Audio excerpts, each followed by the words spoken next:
Hello, আসসালামু আলাইকুম। সবাই কেমন আছেন? এই আমাকে আলহামদুলিল্লাহ নাসির ভাইয়ের নাতি হয়েছে, এই জন্য আমরা মেজবান খাইতেছি। দেখেন এই মেজবান, এটা বলে এই দেশের মেজবান। এই দেখেন গরুর পায়া। এই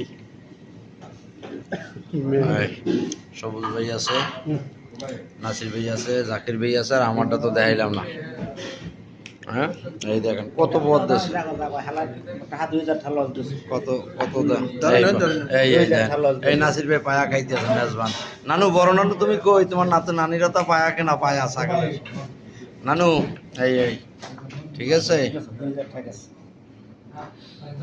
এই আলহামদুলিল্লাহ আমাকে আল্লাহ একটা নাতি দিয়েছে, এই জন্য মেজবান খাওয়াইলাম। সবাই ভালো থাকবেন, আমার নাতির জন্য দোয়া করবেন সবাই। যাও, নাসির ভাই খাওয়ান, আমি খাওয়ান, একই কথা। সবাই ভালো থাকবেন, আমাকে নাতির জন্য দোয়া করবেন। হ্যাঁ, ওকে, আল্লাহ হাফেজ, আসসালামু আলাইকুম ওয়া রাহমাতুল্লাহ।